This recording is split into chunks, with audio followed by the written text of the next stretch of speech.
Good evening again, everyone. We want to say welcome to another edition of my Lutheran Connections. Today is Reformation Sunday. We want to say Happy Reformation Day to everyone, everybody, wheresoever you are. Um, Ambassador, how are you doing there today? I think you got a memo. Today is all red, and people in Dansbury, Connecticut, they they sometimes get the news afterwards. So You ready again? You ready? but again, we want to welcome everybody. We want to welcome our ambassador there in Freetown, Ambassador, Georgia. you are the only one wearing red t-shirt. The man is not wearing red t-shirt. So I don't know why he making issue. The man is colorblind. Yeah. And our dear brother there, our lead host there in Dansbury, Connecticut. We want to also say that our dear colleague and brother Abel Lowell will be joining us very shortly, and also we hope to have in studio our Reverend, the only Reverend on set, the Reverend V. Zextolila Yapazwo. We know time is fast spent. We're gonna go straight up to Connecticut. Brother Joker, how is it today? How's the weather? And I just set everything is okay. You can see me in t-shirt. Everything is okay. We're doing fine. Much better today. I mean, there's the only red I could find, so it doesn't mean that my weather is bad. Understandable.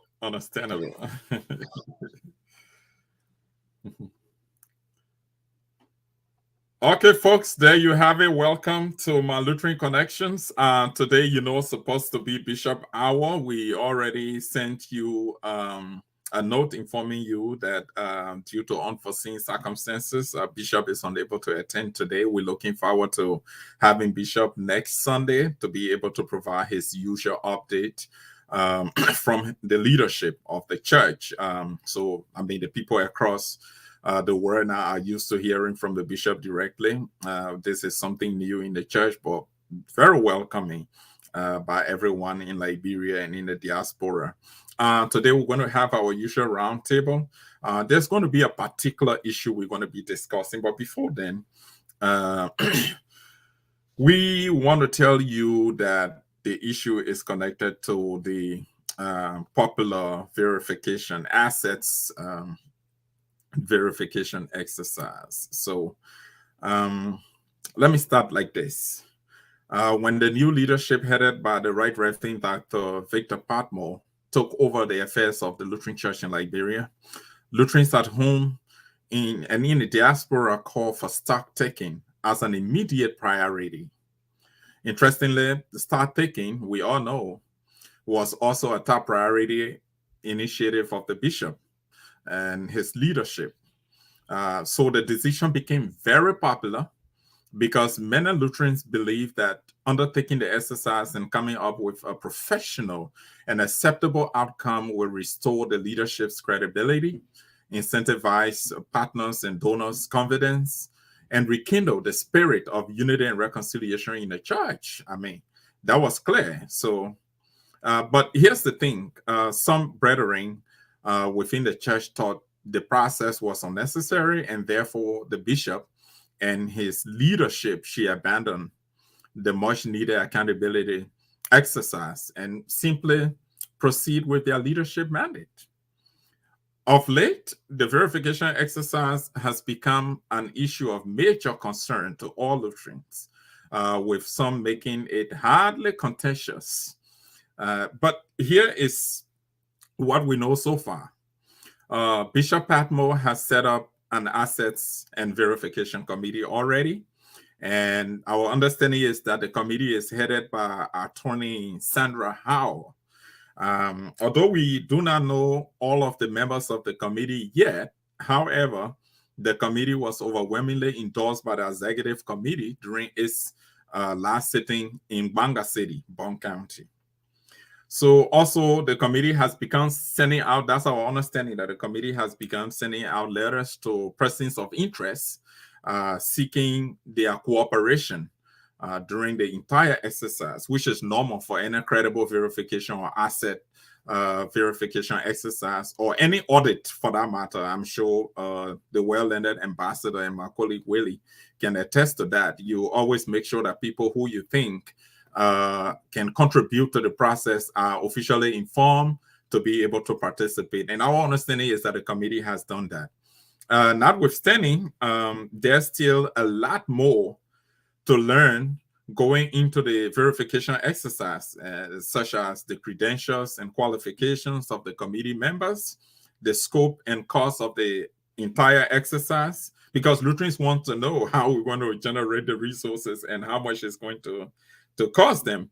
And then the methodology that's going to be deployed for which we will invite the committee to sit with us and discuss these critical issues. We want to know the qualification of the committee, and to know that we have to know the credentials of each member of the committee. We want to know how much it's going to cost, So we also want to know the approach, the methodology. So for now, from all indications, it seems as though the access verification exercise seems to be well on wheels. But do you remember this? Let me just take you back a little bit.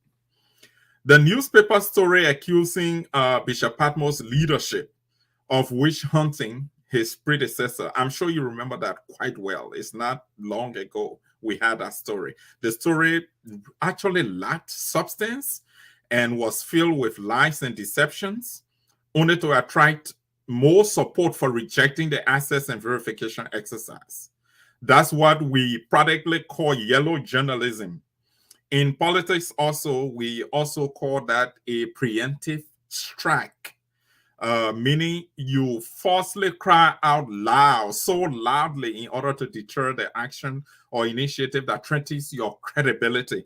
And that was the move by those who masterminded that story. Anyways, our understanding is that the journalist who wrote the story has already apologized to the church through the church's leadership.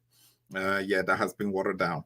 So also, you remember when the credibility of this network, My Lutheran Connection, came under attack for hosting Bishop Patmore and questioning the updates the bishop provided, as he regularly does on his segment, the Bishop Hour. The reality is that the LCL faces a deplorable financial situation at this point. Broken and missing assets, the satisfaction and disenchantment of brethren across the church. The current leadership continues to struggle to put the broken and missing pieces back together. As for our credibility, it is well intact because we are independent minds, free thinkers, self-sponsored, and above all, committed and hard-working members of our church. Having said that, here is the bombshell news for you today. From credible sources in Monrovia, our sources in Monrovia, we have learned that about $39,000, and we live in the US, so when we say dollars, we know it's US. So 39,000 United States dollars was stolen from the church's covers from salary deductions from 2020 to 2022. That's the bombshell news we have for you. Documents in our possession show that 2 persons were involved. One of the spreadsheets shows a withdrawal total of 14K, as many of you may know, 14,000 United States dollars. One of the spreadsheets total shows that a little over $14,000. And the other spreadsheet shows a little over $25,000. If you put those together, we give you up to $39,000, close to $40,000. Our understanding is that the suspects are currently in the custody of the Liberia National Police, waiting to be charged after preliminary investigation and sent to court. Interestingly, the treasurer of the Lutheran Church, who is by law the fiscal manager of the church, is requesting the deferment of the assets and verification exercise through her attorney. And that's something you need to pay attention to, or everyone needs to pay attention to. The fiscal manager of the Lutheran Church in Liberia, we have letter in our possession, so we're not just speaking from vacuum. From her attorney asking the committee to defer the verification exercise. we have the receipts. And usually when we say we have the receipts, it means we have the evidence, we have the documentation to back what we are saying. So it is quite understandable that the leadership will not comment, and we know that the leadership, Bishop Patmore and his leadership, will not comment at this point on the matter, giving its legal implications. But we, as a network, as a communication platform, it is our obligation to feed you with happenings within the church. And one of such critical happenings is what's unfolding right now. So, folks, today it promises to be interesting because this is about the covers of our church. This is about restoring the credibility so that donors can have confidence again in the leadership. Partners can begin to work with us to support our projects, our programs. And so, folks, there you have it. Ambassador Willie, that is the real issue that we have for discussion today. What's going on? The covers of the church is bleeding profusely.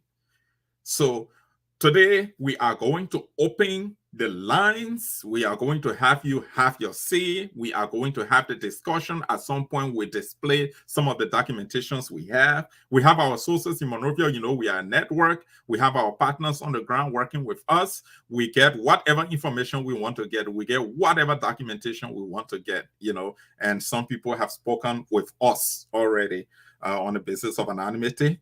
And it's their right, and it's our responsibility to ensure that confidentiality, is ethical. We have to ensure that. So, folks, that's it. Ambassador, over to you. Joe, I want to say thank you so much for the premise. I think you prefaced this conversation very well by attempting to give us the historicity of this entire trending issue in the LCL, and also to fixate our minds on what we are about to really unravel. The roundtable conversation today is very interesting for two reasons. Number one, I asked myself the question, is it really happening? Number two, is it really the Lutheran Church in Liberia? You came out to rightly state the issue of morality. The question here is, and yesterday or last Sunday, we're talking about moral compacts. When we talk about Reformation, we're talking about the Reformation. Bringing the question home, is the church today the moral compacts for the larger society, or the moral consciousness for the larger society as it used to be or should be? Are we as Lutherans prepared to show the direction we should show as a society? Or are we intertwined, messed up, entangled with the very things that we are condemning outside there as a people in the church? Josiah, we are ensuring on our platform that we secure the facts beyond emotion. I will join you to say to our viewers that with the pieces of evidence that we have gathered, they will be the judge as we follow the entire process. We have not come to bewitch anybody, but we have come to state the fact as is shown by the evidence. And we will hope that as we give all sides the opportunity to go through the process, they will be able to either come on this platform to exonerate themselves, because this platform for all Lutherans. The reason why we want to do that, because Joe, like you correctly started the show by stating that our platform will excuse that it was organized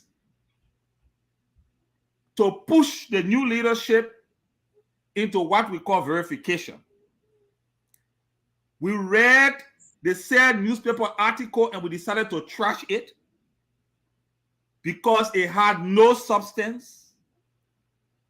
And we knew for the well that it was just all propaganda.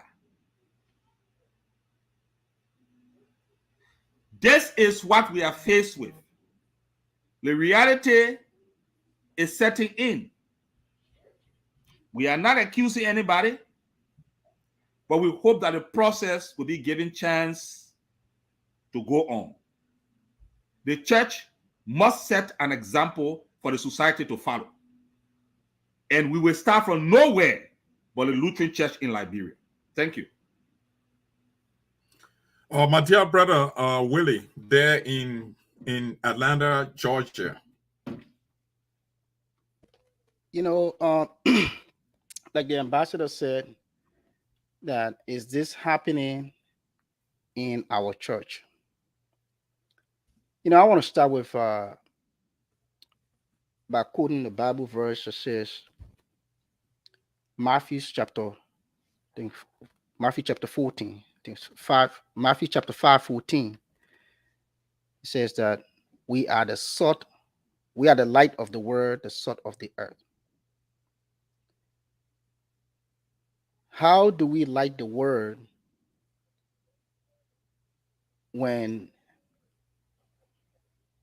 we do not have that light, the light to shine, or when the salt is losing its taste? I mean, I'm very broken today. I'll be honest with you. Since I got the news, I've been broken. But we are not going to take much time. I know you guys, the both of you have already laid a very well premise, as we always do on this platform. And we want to assure our viewers, our listening audience there, that we're going to do our best to present to you the facts that we have. You know, I see some of our viewers asking for names and everything. You're going to see them for yourself, and we're going to display everything. So I will stop right here and go and go up to Dansbury, Connecticut, to our brother. Right. Absolutely, Willie. Thank you. I can understand how you feel, and you are right to be emotional right now. Even the ambassador in Freetown, I understand it. I myself, when I started going through the documents, it brought some chills, you know, through my body. I was really shocked, and to tell you the truth, I just, as the ambassador asked the question, is this really happening? Is it happening to our church? Because if you look at the deplorable financial situation of the church, you wonder why people in the church with consciences will be able to indulge into such measure of looting, because that's looting. That's what we call looting. No other way to sugarcoat it. And this is what many people don't want us to do in the church. This is what kept our church down for a very long time. That leaders were not questioned. You know, their actions were never questioned. Their deeds were never questioned. The public had no right to investigate, to ask them, to hold them accountable for the mandate that that were entrusted to them. That's the issue we have had in our church. But times have changed. Today you have something called My Lutheran Connections, where people know that every Sunday they have something to watch. They have people to listen to. They can be informed about the happenings within the Lutheran Church. This is quite important, and this comes with, you know, the age of technology. We have a technological advancement. We have offered. That's why I say we are free thinkers. We are free minds. We are independent minds, and just people who are committed to our beloved church. So that's why we're doing this. And like I said, the leadership right now is quite understandable. Nobody will want to discuss the matter because they don't want to jeopardize their case. Our understanding is that the police currently has custody of the two individuals involved. Willie, I'm told that I think the accountant and the cashier, Yes. Yeah, the accountant and the cashier. And the cashier, yeah, and these withdrawals were being done from 2020. I'm told that the accountant was doing a withdrawal through salary deduction from 2020 to 2021, and the cashier got to know about it, and the cashier too joined the bandwagon. Instead of exposing the deeds, he didn't do it. He joined the bandwagon. The two of them went ahead and started withdrawing. But there are critical questions here, a lot to unravel here, many questions to unravel. These guys were not doing this stuff in isolation. I'm not sure, Ambassador, these guys were doing this stuff in isolation because there are stages of approval. You know, you have to prepare the budget on the overall for the year. It has to be approved. The executive committee has to endorse it. You have to prepare the payrolls on a monthly basis. The treasurer has to sign it. The bishop has to approve it. You know, in terms of the architecture of the payment process in the church. So I'm not sure the financial authorities were isolated in this process. We have not come to that point yet, but I'm just thinking out loud in terms of some of the critical questions, you know, that linger. And I think this is critical. Nobody here is wish hunting. This is about our church. And like we go for the information wherever it is. If it is behind God back, like we Liberians can say, we go for it. If it is across the waters, this network, we go for it. Wherever it is, we go for it. So here is the question. Today is Reformation Sunday. For God's sake, Reformation Sunday. Yes, so Ambassador, you know, just a follow-up to your question. Have we really let Martin Luther down? Have we let him down? 505 years ago, have we let him down? He stood against corruption in the church. He's one of the fathers, you know, the pioneers of Protestantism that gave us birth, one of the denominations in the Protestant church, the Lutheran church. And we stood for the scripture. That's what we still stand for. You know, justification by faith.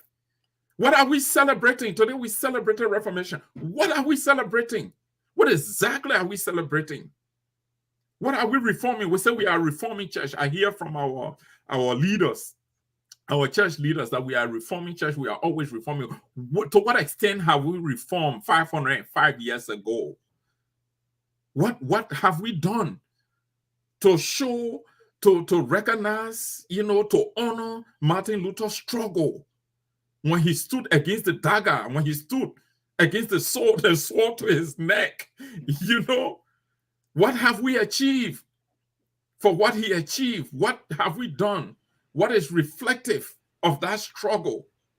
That's the question that linger. Now, today, instead of us talking about the Lutheran Church has financial viability, has a powerful agriculture program that people are benefiting from, that the Lutheran Church has a subsidy program, that programs are benefiting from within the church, that we have a strong, powerful pension program that our pastors are proud of and willing to retire. Today, we're talking about corruption, that Lutherans are looting their own covers. It baffles me. I'm confused here. Ambassador. Well, I would like to turn the question around, taking cue from what the American ambassador said when I listened to a speech he gave, I think, out on one of our big days in Liberia, and he asked the question, what would have Joseph Jenkins Roberts said now? So the question is, what would Martin Luther say now? This is it. And you see, that's a great analogy. Yeah, and you see, the Bible has much to say about stealing. I don't want to say embezzlement.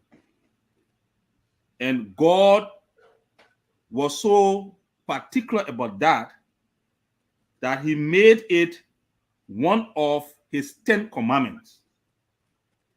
If you will go through the 10 commandments in the Bible, you will see how he placed emphasis on us as Christians to avoid stealing.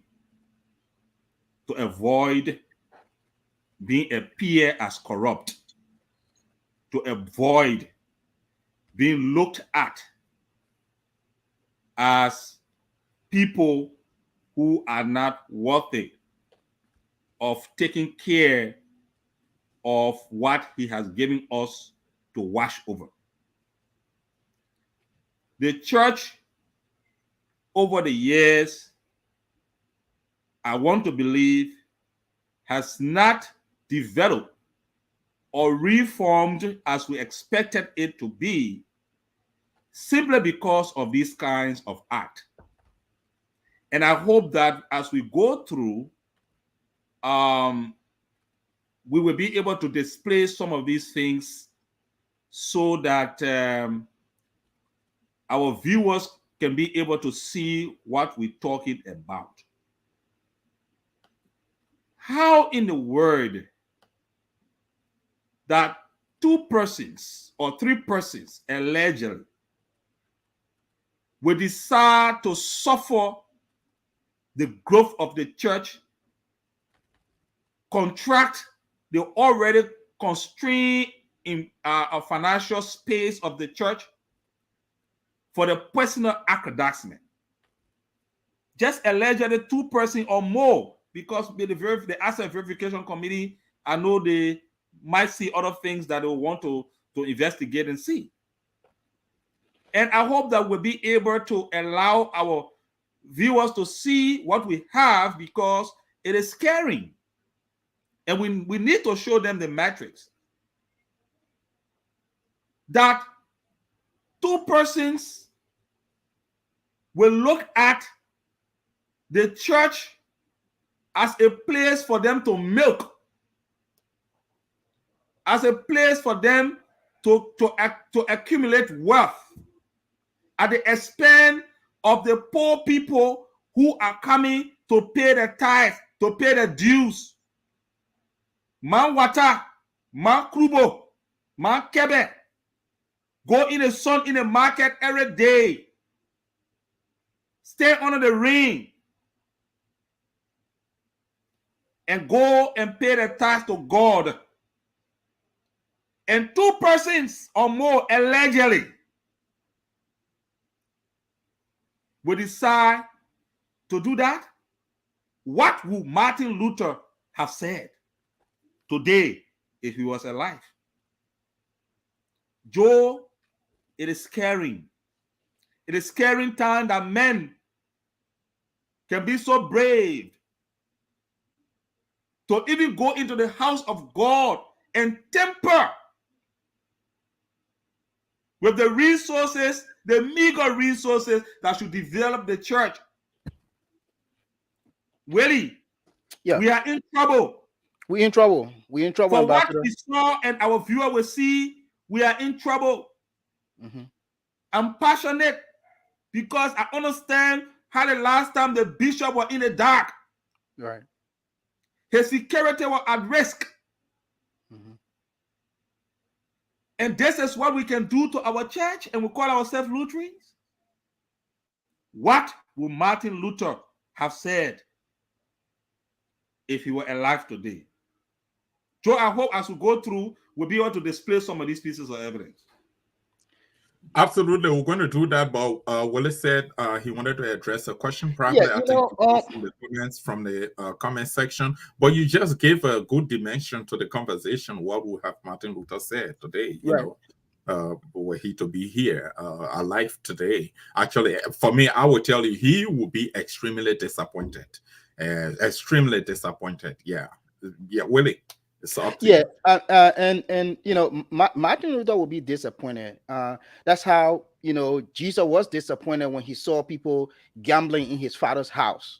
He said, "This is my father's house," and he punished them. Okay, he beat them out.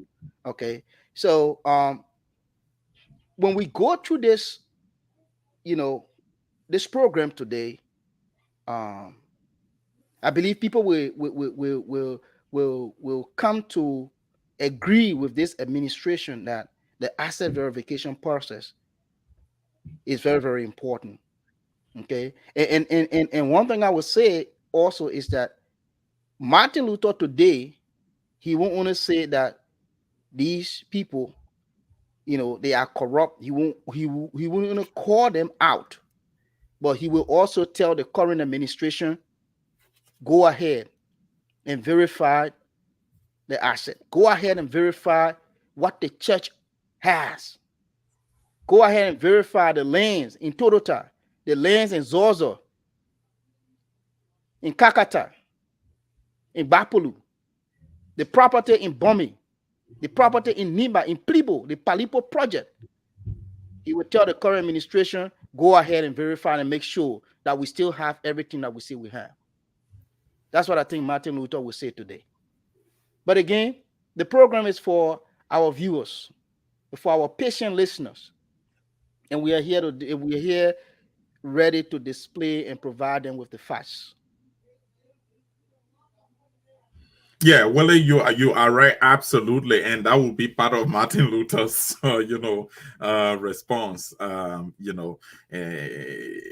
an interesting way. This is quite interesting. This is an incredible unfolding. So today we will look at some of the spreadsheets we have. Like we said, we have two of them plus a letter.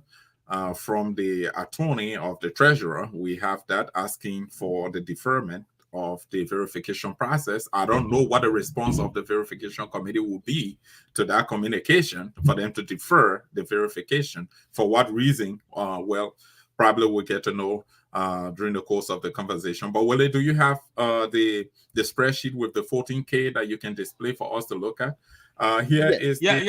Wait, please take this down yet. Joe, I beg you. I want wait, please. Yeah, I want to say something before we state that. I don't know, Wait, if there is a way, you have a technician, if there's a way that you could be able to you can note it down later on in the show. You can be able to show it of Exodus 20:15.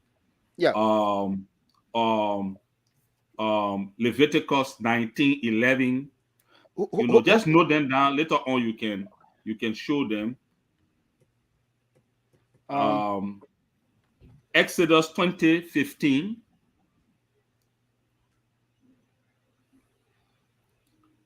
Leviticus 19:11.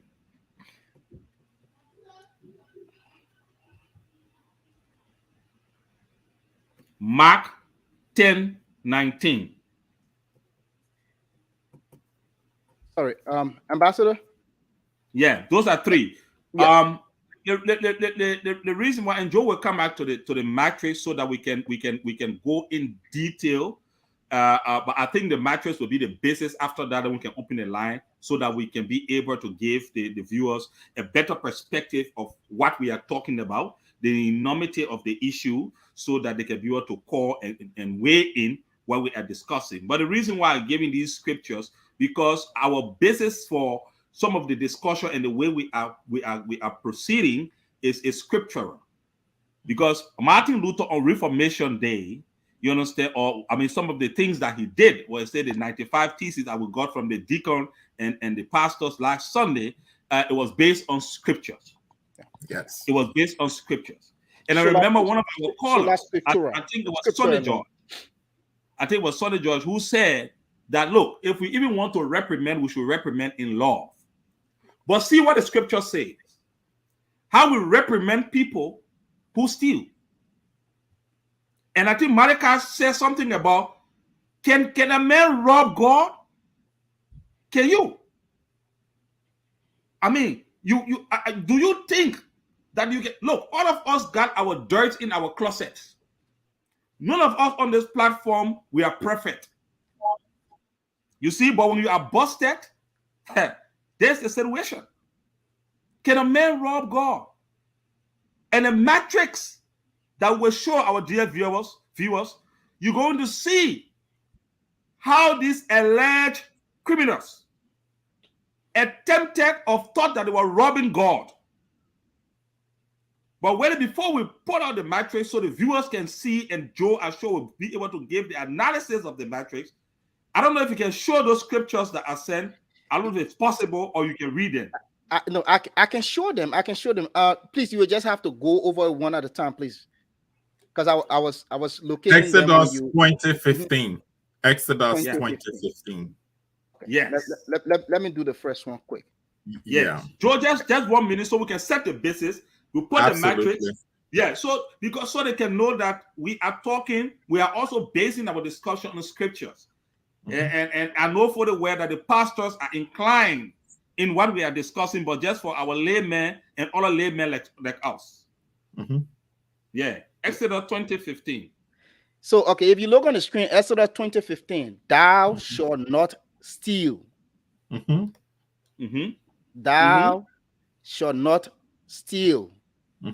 Is it, Joe, if you look at that, is it instructive or is it, does it have a model to say, thou might not steal, thou may not steal?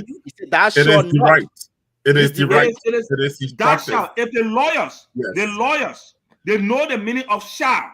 The lawyers will tell you that if shall is used in the Constitution or any statutory law, it means that instructive. It is telling you that this is what should be done. Right. So it was an instruction that was given to us as Christian by God in the Bible as we worship Him. Thou shalt not steal. Joe, I mean, when you go to the next, Joe, can you help me with the next? What's the next one? Leviticus 19:11. Yeah. Leviticus 19:11. I just want you to follow the instruction. It is instructive. And these are things that we should be mindful of. Yeah. Because these things, Joe, has the proclivity to damage us as Christians, especially those of us that are saying that we are working in the vineyard of God. Yes, okay, yes, there. Leviticus 19:11. You shall not steal. You shall not deceive or speak falsely to one another. You shall not steal. It says that you shall not steal. Very instructive. Shall not steal. Very instructive. What's the last one? What's the last one, Joe? Please help me. No ambiguity. Yeah. Then we'll go to the backtrace. Joe, please call the last one in the last scripture that I the last one is Mark 10:19. Mark 10:19. Mark 10:19. Okay, it's coming up very shortly. Mark 10. Yeah. This is very important. Very, very important. Yes, it is. I do agree. It's it very is important. So we're setting the pace. Mark 10:19. Yeah. You know the commandment. Yeah. I don't have it on my screen yet. No, I have it here. It's on the screen. Yeah, it's starting. You know the commandment. I see you it. shall not murder. You shall not commit adultery. You shall not steal. You shall not give false testimonies. You shall not defraud. Honor your father and mother. But the key point is you shall not steal.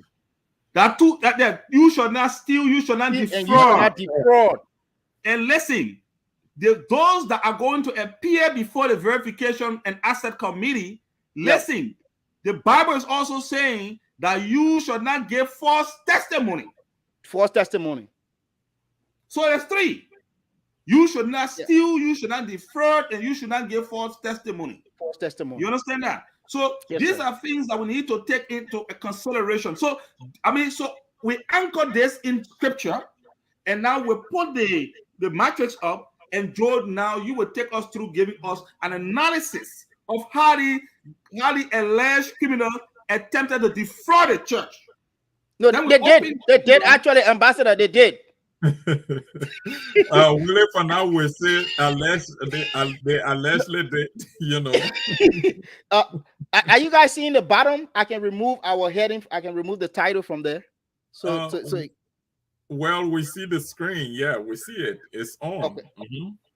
Yeah, it's on. So we're talking about 14K. You can see that it's 14K. It's $14,390. To be precise, $14,390. It's just one transaction. Just one transaction. And you can see January. That's January to September. Yep. And you see the transactions. Look at the date of withdrawal. On March 5th, they withdrew $1,280. And you see the account title, the LTB-LLMTC-total. Well, God knows whatever that is, that account is, but it's an account of the LCL. And the transaction number is there. You see the amount withdrawn from there. You see that $1,280, they withdrew that on March 5th. $1,651, they withdrew that on April 9th. $1,651, they withdrew that on May 2nd. $2,051, they withdrew that on May 10th. $2,051 withdrew on May 17th. $2,641 they withdrew on May 17th. $1,030 they withdrew on 28 May 2022. And I'm sure it's the same date they withdrew $2,035, though that's not mentioned. And you see the account that said own LCL. That's the own LCL account that took that money from. You can imagine that. And I'm sure that's an amount that Lutherans are also making contributions to own the LCL. I think that sounds familiar to all of us. Own the LCL. Yes. Yes. So people pay their money, then two persons go, quote unquote. That's what they say right now. Two persons right now. We don't know how many persons will be named later on as the investigation progresses. But they are saying on the LCL account, they also went into that account and took $2,035 from that account on May 28th, 2022. So you see the spreadsheet right before you. We're not making this up. This is something we got from our sources. And this is what we're talking about. If people can be brave enough to go into the church's account and begin to withdraw money for themselves, for their personal use, at the expense of already suffering Lutherans. Because many of the pastors, some may not even be receiving salaries. If some of them are receiving salaries, you don't even want to know the number they are receiving, the amount they are receiving, the number in terms of the amount they are receiving. It cannot even buy them daily meal. It can't buy you daily meal. It can't take you anywhere. Talk about utilities. This is talking about pension for people. There are many people who can't even get their pension, not at all. Still, people going into the church's cover and withdrawing money of this magnitude. This is the $14,000 component we talk about. And you can imagine they said these figures do not include bank charges for each withdrawal. So the bank charges are not included yet. So it's even more than the $14,390 because the bank charges, the church pays the bank charges.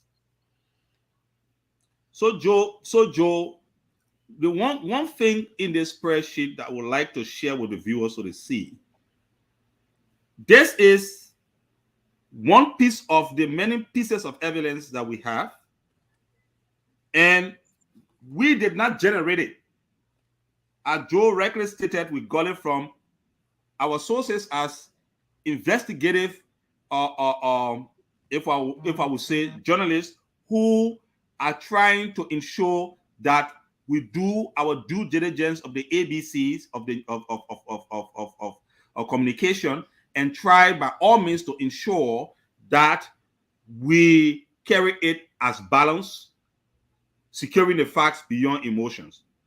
Joe, look at this spreadsheet very carefully and see the sequence and the amount as it was being withdrawn. Look from May 2nd to May 17, 2022. Wait. Yes. Look at that. Yeah. Look at the amount that was withdrawn between May 2nd to May 28, up to May 28. Yeah. Even up to the own LCL. Mm-hmm. We don't even have a date of the 2035 when it was withdrawn. You understand? We don't even have a date there of the 2035 that was withdrawn. But by and large, you will see that within May alone, from the 2nd to the 28th, These guys appear to have been so desperate to the extent that, and I'm saying these guys now because it is written up there, schedule of unauthorized withdrawals for LCL accounts by chief accountant and a cashier. Somebody was asking what are the names. We place the name because a title is there. So when later on we need to let the viewers know who is or was the chief accountant. I think, Ambassador, the titles are here. I think we should just go on with the discussion for now. Bijo, Yeah. Bijo. Mhm. We have evidence with their names, so okay. it will be displayed. Absolutely. Sorry, Ambassador, for the interruption. We're not going to look for them. It's already here. All right, good. That is why I wanted. That is why I wanted to say to Joe. Yeah. You see, and the second thing, Joe, what is the procedure in withdrawing checks from the LCL's account? Is it only the cashier and the chief accountant? How many other persons' signature are secretary or are secretaries to the account? I don't know, but I hope the Asset Verification Committee will be dig deeper into this. Mm-hmm. That is just a small analysis I wanted to give to this schedule, the first schedule of 14K and some change that we're already seeing. 14,390 United States dollars, my people. So Ambassador is even more than that. So Ambassador is more than that because of the bank charges. Because of the bank charges. Right. It's more than that. We're going to come with the next figure, but that could be used to pay our bishops. Our pastors. Right. That could be used to run some of our programs in the church. Right. Yeah, go ahead. I just want to add this quickly to missing assets. Yeah. Mm-hmm. I just want to add this quickly that our church now, the staff members in our church is, their condition now is almost like the government of Liberia, and this puts us in a place wherein now we cannot even go and even tell the government of Liberia, say, look, see what you are doing. They'll turn to us, say, take the coal from your own eye, because if few people will just decide to sit and rob the church and deny the rest of the other employees. There are other employees like it sometimes take 2-3 months. They don't get paid. But just 2 guys for now, allegedly, just 2 guys will go and withdraw. Just this is the first paper, 14K, but the total is more than 30,000. And we are in the church. Absolutely, it's concerning because you got LTR, for example, is indebted to the teachers. Okay, yes. You got the leadership currently is challenged with a loan that it has to service, a loan of almost 20K that it has to service. Yes. The leadership is challenged. The assets are broken. The one they have are broken. Some of the equipment are missing. They have to restore them to be able to get people functioning effectively. Animals missing from LTR. Many of them broken down. In fact, no gas. People have to improvise, to be able to work for the church, not for themselves, not for their families, but for the church. I'm told that some people have to walk distances. Yes. Just to do the church's work. Yeah. And people are there swimming in funds. Let's go. Probably we should. Let's get to the next. Let's get to the next one so people can see. And maybe Willie, you want to talk about this? Maybe. Yeah, I want to talk about this briefly, and I will say this, that it's clear, it is public. So for those who are asking about names, this is the name of the accountant of the LCL. Michelle E. Toba. I know this brother very well, very, very well, from the days of him serving as a security at Angel Security. I know the brother very well. And I'm so broken that his name that he will be in such a thing. But again, this is that human character. You can know the person, but their character, it's kind of different. But this is if for those who want to know the name of the accountant, this is the name of the chief accountant of the LCL, Michelle E. Toba. And you can see the transaction records from January to September. This is just 1 year from January to September 2022. I can see it. It's concerning. This is concerning. And as I went through the other one, line by line, you can see here the account. And in fact, from the top, it says schedule of unauthorized withdrawals. You can imagine that unauthorized withdrawals. And if these withdrawals were actualized, the question the ambassador was asking, then who are the signatories? Who did this? These guys, the both of them went to the bank and withdrew, and the bank allowed them to withdraw these amounts? That's a critical question. When the payrolls were being signed, when these vouchers were being, generated, and the checks were being cut, and the withdrawals were being made. I mean, in between there, you had people with the authorizing authority to make the authorization. So how come? So those are questions, that definitely the legal process will answer, I think, for all of us, so but Joe, just one thing I would like to throw in here, and also to bring to the attention of you guys, Willie. The very first thing here is that look, the asset verification committee needs to take a deeper dive, and I think what needs to happen, you see, the last time we had on our show, Councillor Jerome Collet, who gave his own legal advice, or advice, or how you call it, something like he said, almost like something like advisory committee, into this entire situation. We'll ask the question, and I think he and another person, I think Boston Cully, who is a financial expert. And from the angle of Boston, he was Boston Cully is a not Boston. legal luminary. That was Joe Roberts. Joe Roberts. Yeah, the financial expert, Joe Roberts. Yeah.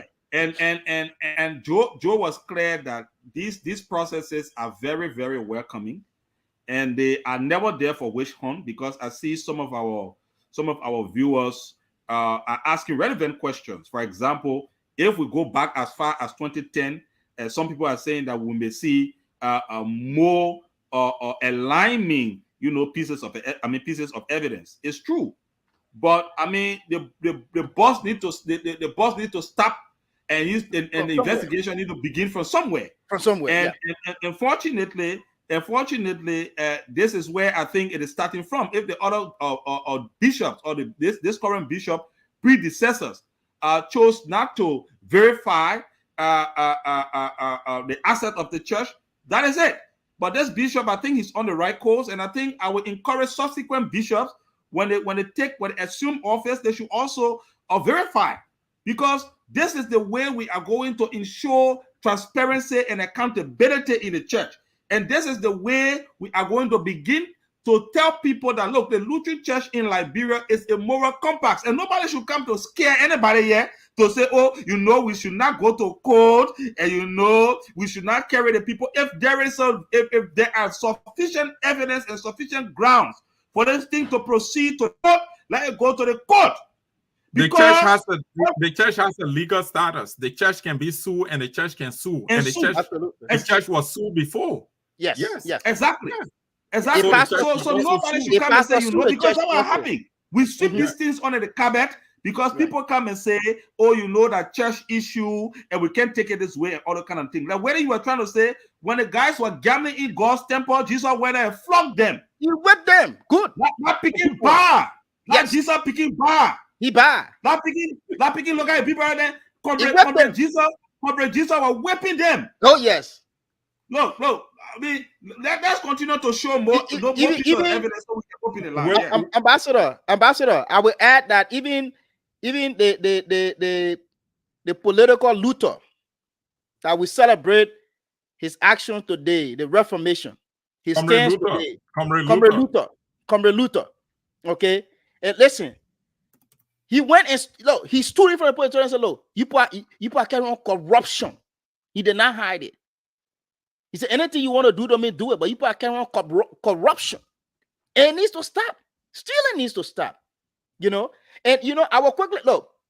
And for those who are wondering who the cashier is, this is the cashier right here, but the second page will be more clear because and what I see here, the pattern is if you look at the transactions, the withdrawal from Michelle and the cashier is that the cashier was taking his own small, $150, $100, $80, $50. That's how the cashier was doing his own. You know, it's almost like when you live in the interior and then the rat comes to eat your heel.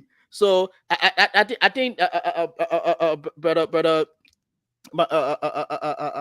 Joker will attest to that when they were at LT. I believe they No, experienced the rat so you know the don't rat. use me. Please don't use me for that. We never had rodents. You know the rat will bite and blow, So when the rat bites like that and blow the area, you won't feel it. So that's how Osimio Nimle, Nima, Is Osimio that Nima, Otania? Is that Otanio and Numa. The clearer name will be coming up very shortly. That's why from the pattern, that's what I see. He wasn't much, but I believe Michelle is a veteran, so he was really going deep. But Osimio was doing like $150, $180 to, you know. But let's go to the second page right here. I have a concern, Willie. Where do you know what happened? No. Where do you know what happened? Joe, I just want to show Osimio in class so people can see it. This is Osimio. Yeah. You know, you said something that made me laugh, and Joe, look, don't never use Joe for that example next time. But listen, look at this kind of thing. So one man was going and doing on the lion's share. He said, "Let me take it quickly." Yeah. The other man were going 40, 50, 20. Yeah. I mean, these guys are calculated criminals. Allegedly. But see how much that amounted to the little by little withdrawal. $3,491. Yes. Yeah. So that's how he was doing his. You know, Otania and Nimlin, the cashier. You know, yeah, Nima. Yeah. And one question I want to find out, Joe, or Willie, any one of you, or maybe the quarters of it. One viewer I see here saying that they must pay by. I agree. But first of all, how much these guys are making, even if you want to deduct it from the salary and prorate it, how many years is it going to take them to pay almost 20 or 30K? How many years is it going to take them, even if you prorated it? And you say, let's keep them in the job. And for example, I just assume it because these people are not worthy to stay in the church. No. But let's assume we're all admitting that we say, okay, let's keep them there for the fact that we want to deduct it from the salary. How much are they making vis-a-vis how much they're going to take? You understand? If we want to do deduction, spray across, how many years are going to take them? And maybe that the number of years, if they are found guilty, they need to spend their, I don't want to say something on the show in behind bars. Yeah. Right. So Willie, you want to take this down now for now? And okay. Probably let's folks, you are tuning into my Lutheran Connections TV. This is what we do. We secure the fights beyond emotion. Today we are looking at the triggers to the verification process. We know that there were a lot of efforts to stifle the verification process. We were also accused in the process of promoting the idea of the verification. And for us, we think accountability matters a lot. That is why we welcome the leadership's decision to prioritize accountability in all forms. We thought that that's important for reassurance, for securing the confidence of donors and partners. This is very critical. If we don't look inward to be able to unearth the issues that affect us, the issues that are preventing support from donors and partners, is going to be difficult for this leadership to succeed. And this leadership has to succeed because the LCL has to succeed. We have to look after our pastors. We have to look after our educational institutions. Our healthcare institutions are down. We need resources. We need partners to help us resuscitate them. We are still in transition since the war. Can you imagine that? It's been long since the end of the war. Look, all of our institutions are still in transition. We cannot boast of bringing any to pre-war status at this time. We stay struggling with them. We cannot even get the resources, to ensure they are 100% operation. And we're talking about people inside the church stealing from the church. How can donor partners trust you with that kind of situation, with such scenarios? It's not possible. We need to talk about this. We need to expose these kinds of behaviors, unacceptable behaviors. We need to do it. That's why my Lutheran Connections TV is here. To our followers there in Nigeria, in Zambia, Lusaka, in Australia, in the Americas, in Africa, across, and back home in Liberia, we want to welcome you to your regular broadcast, to your favorite program, to your favorite TV show online, the My Lutheran Connections TV. Today we are looking at the alleged stealing, looting of the covers of the LCL in huge amounts, more than 40,000, as we can see right now, because we have 25,000, we have 14,000, and we just display another total, some 3,000, almost $4,000. That's a lot. Talking about a church that is currently in a deplorable financial situation. So, folks, we are looking at this, and we want you to call. The numbers are displayed on the screen. You can see the numbers. Call and give us your views. We are going to a critical part of the conversation. We may not have the answers. We are not the legal authorities. We are not the ones prosecuting this case. But we also have our own concerns. We are going to be asking some rhetorical questions. Were these two guys the only guys who took these amounts? Are these guys geniuses that they were able to beat the national leadership and even undermine the Sani authorities and store these monies over a long period of time? We're talking about 2020 to this time, this year. This is concerning. This is really concerning. Yeah. But Joe, Joe, I would like to find out. These guys got supervisor, I believe. Who is their supervisor, and have they called the supervisors for questioning too? Who is the supervisor? I would say that in the finance area, and those viewers can also come in. In the finance area, the treasurer is the supervisor. Treasurer is the head when it comes to when it comes to finance. Of the finance department. Yeah, the treasurer. Okay. Are you sure of that? Yeah, I mean, I stand to be corrected, but it's the treasurer. The treasurer. I think by law, by the LCL Constitution, per the LCL Constitution, the treasurer is the fiscal manager of the church, of the LCL. They are in charge of the finances of those guys. So those guys work. Work under the treasurer. The treasurer. That's the architecture of the financial management system. But and I think the verification and asset committee made any contact?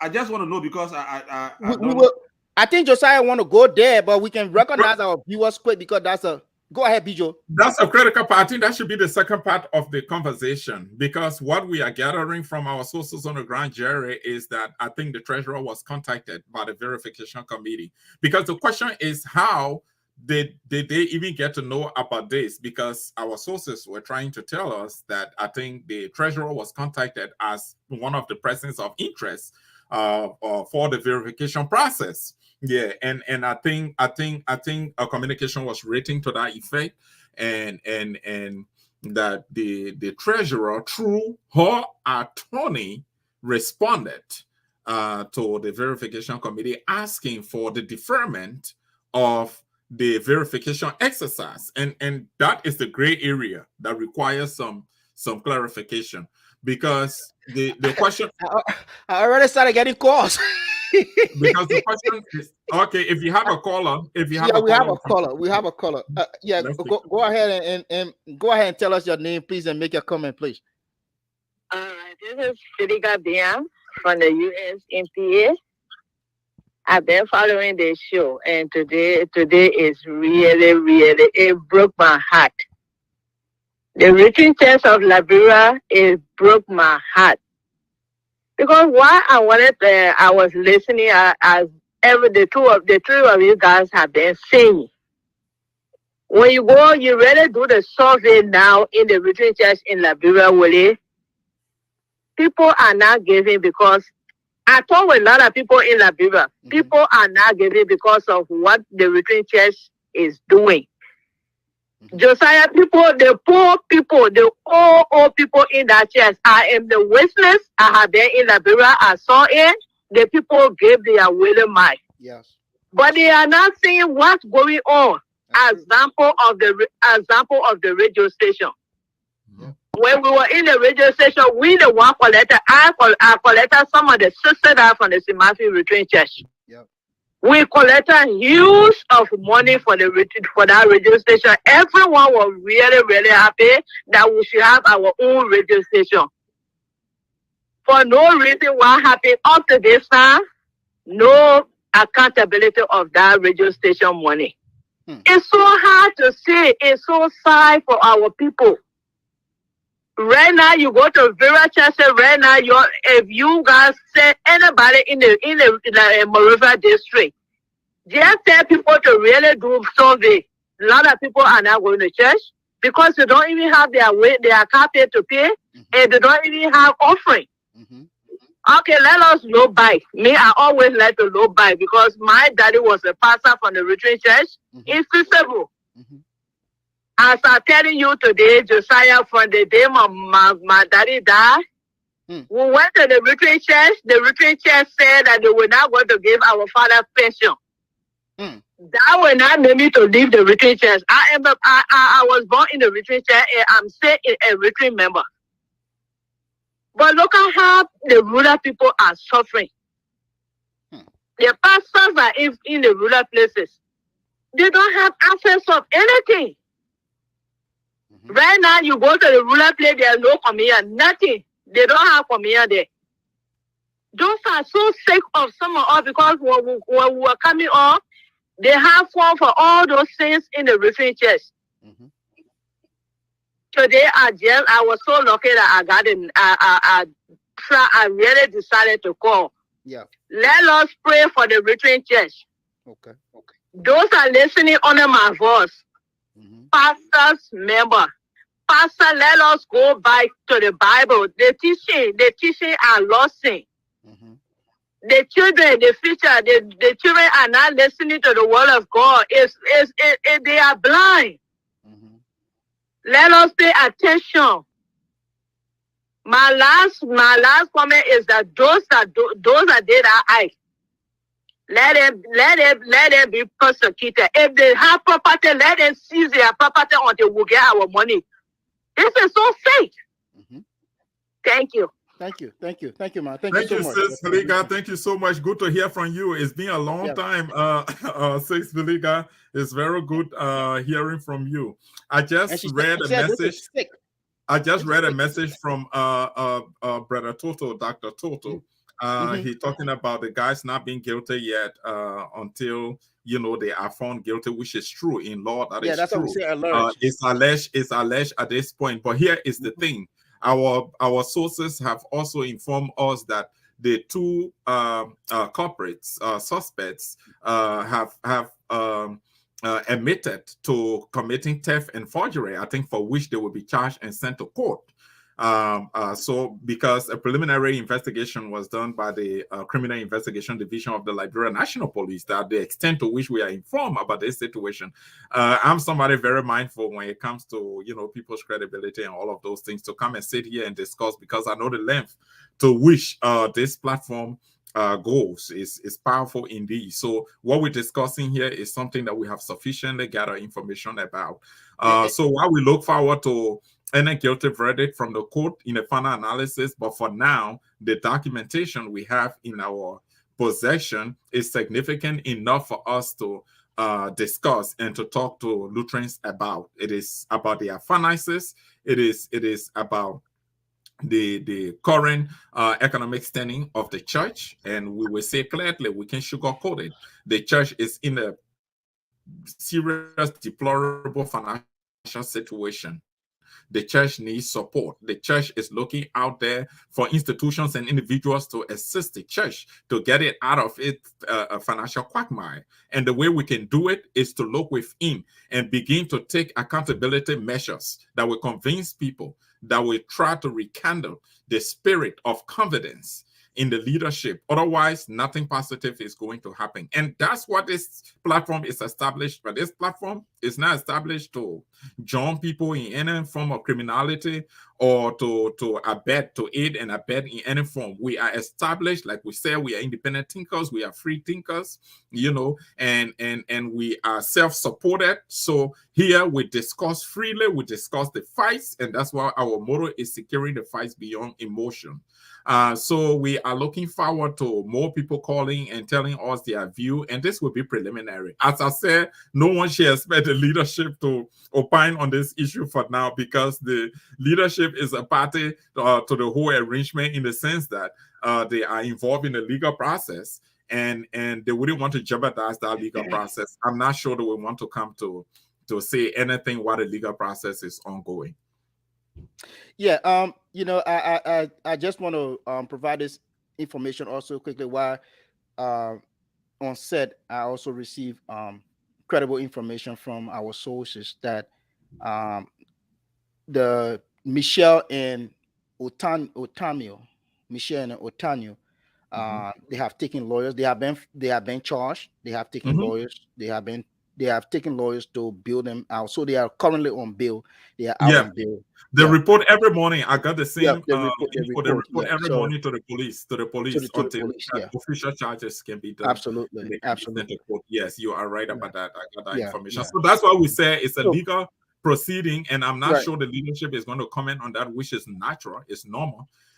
So for now, Lutherans, is your right. You can have your say on the matter, how you feel about it, because this is happening to your church. But Jerry raised an important concern, and I know where he's going with that. Before we go to Jerry, Bijo, before we go to Jerry, I think two Sundays ago we did not do justice to our viewers.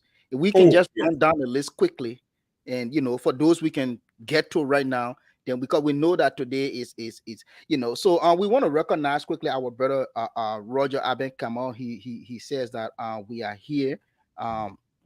We want to recognize brother Kamal quickly. We want to recognize you.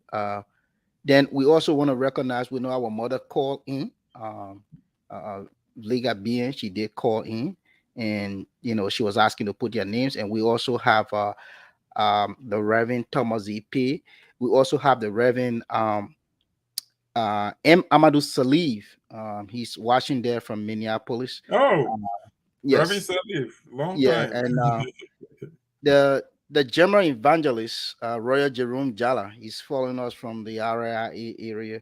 And also Harris Balima, and Brother Harris Balima made a comment. I will share that. I think not Harris I think he said that. He said he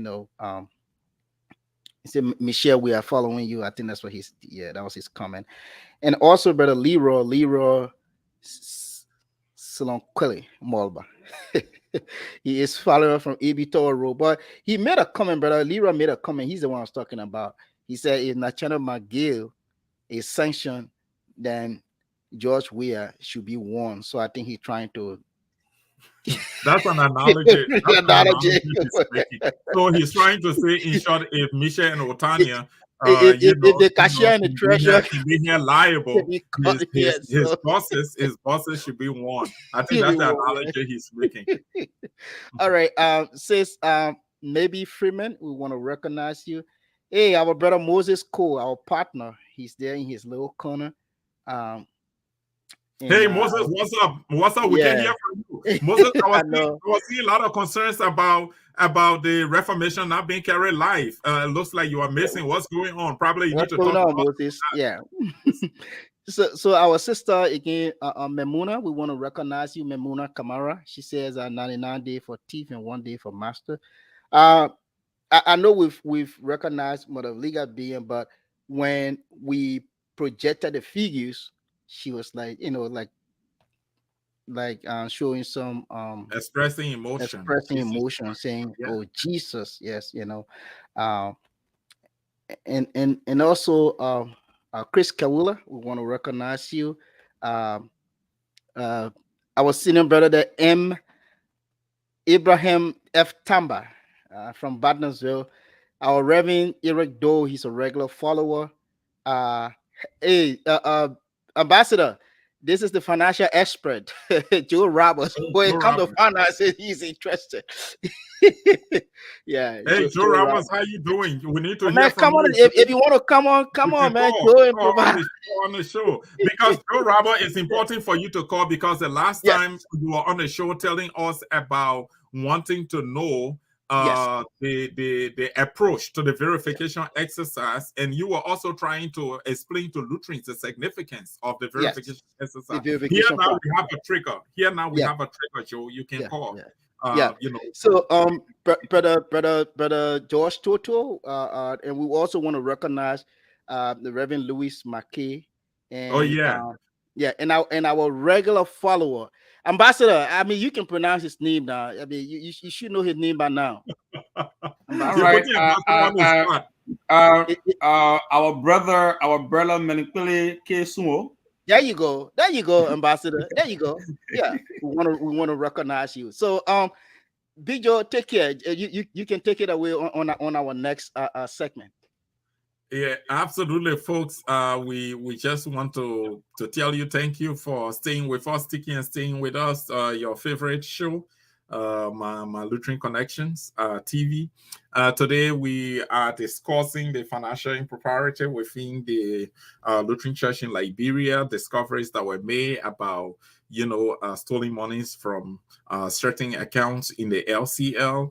The matter is still being investigated. There is a legal process ongoing, but significantly, we've gathered information as to how it all started, when it started in 2020. It continues up to 2022. That's 2020, 2021, 2022 now. It's been going on. So here is the $1 million question. Where were the authorities, those with the authorizing powers? Where were they? How come they were not involved? Probably it's too early, but we need to start thinking aloud about how we can find these answers. We can connect the dots. One second, but Joker, we have a caller. We have a caller. Go ahead, Right. your name and your contribution, please.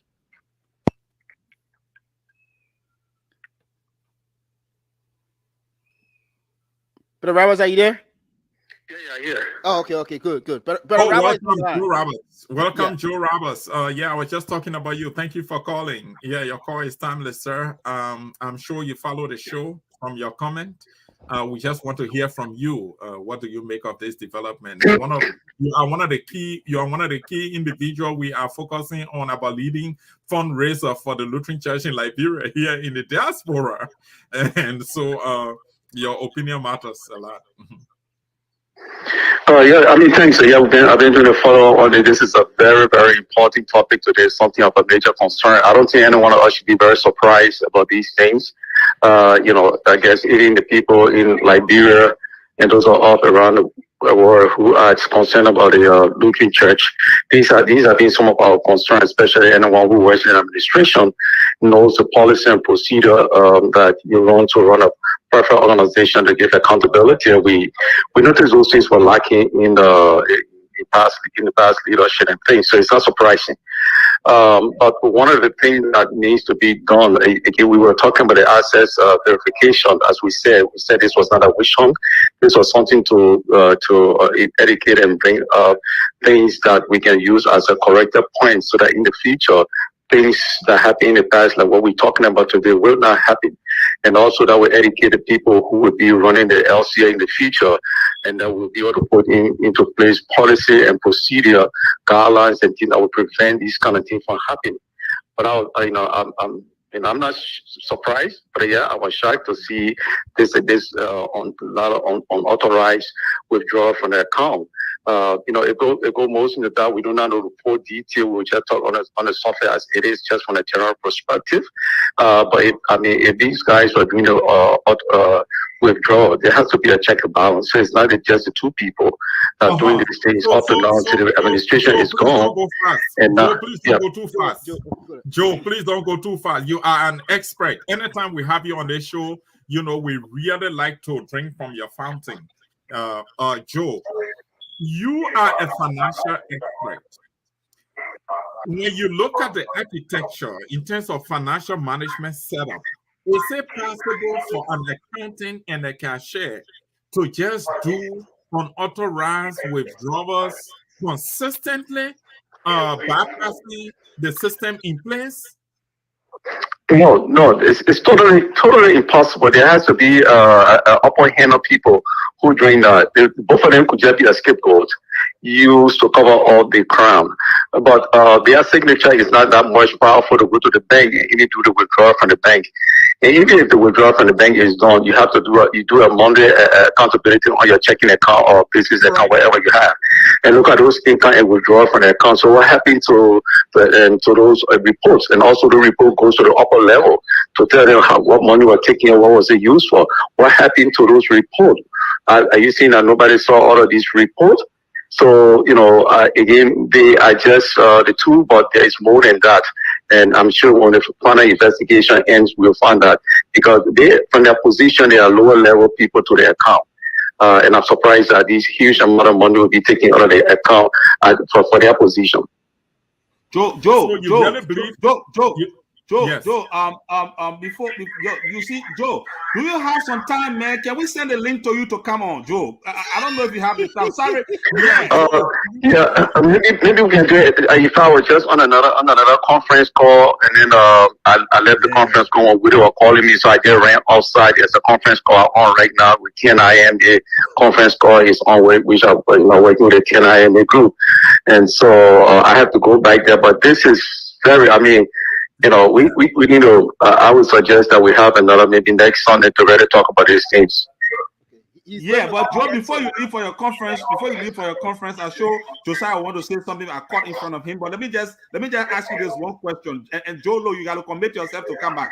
The thing here is the last time at least we were able to see some reports flying around from the outgoing leadership.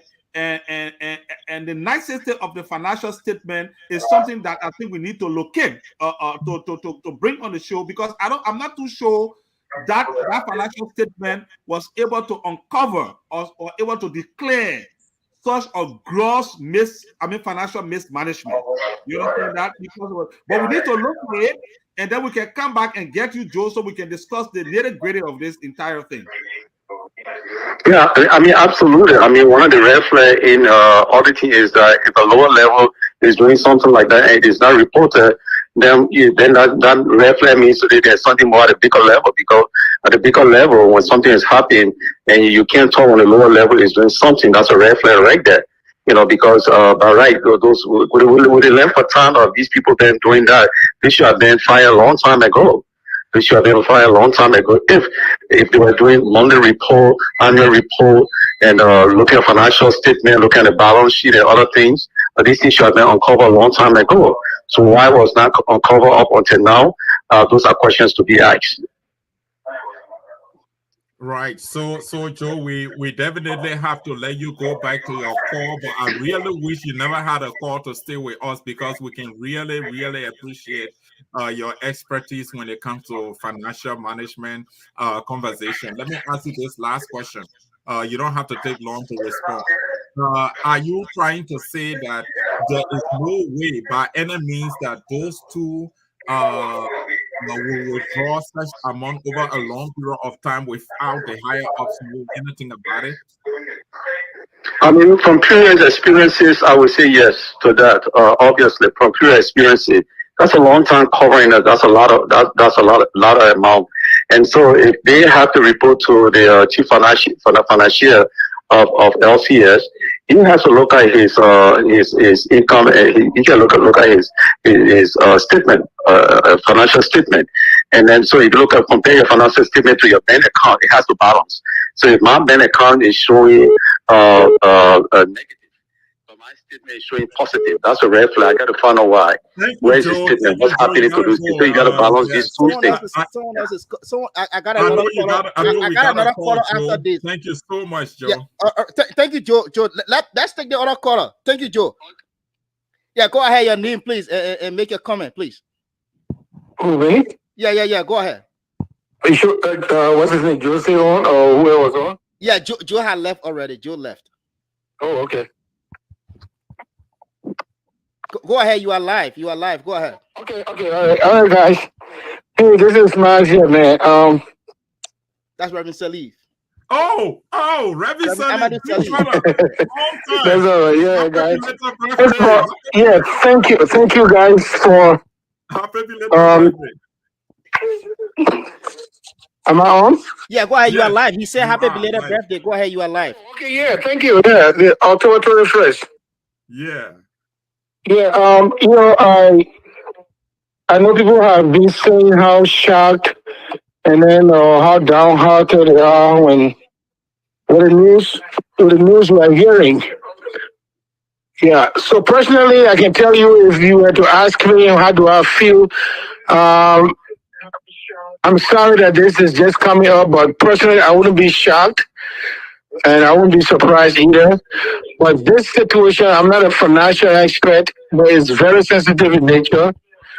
So thanks for the exposure. But what you guys can begin to do now, let's not serve, my only suggestion would not be that my literal connection be to serve like some kind of investigative thing. It's good to put a story out there, but and let's watch this thing with an eagle eye. But I know, and if you were to ask me, in the event where people go through trial and with all of the legal ramifications and everything, and afforded them, and let me be very clear in this. Like our brother, the ambassador just said, sometimes we take the church for granted. All right, but there must be a point where people have to not only be held accountable, but they'll have to pay the price. Again, there'll be an investigation conducted. What my Lutheran connection can do now, be on the lookout. If it will mean for you to begin to talk to your own lawyer, but if you sense out anything on the contrary or the normal thing that people being held accountable for what to do, yes, I know you can even go and counter sue, but people must be tried, and whoever is connected to this kind of thing, because this is for me. If this is true, it's beyond corruption.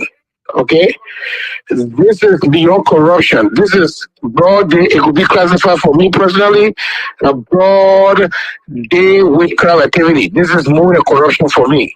Because the result, as a result of these malpractices, what we don't realize that people die in the process.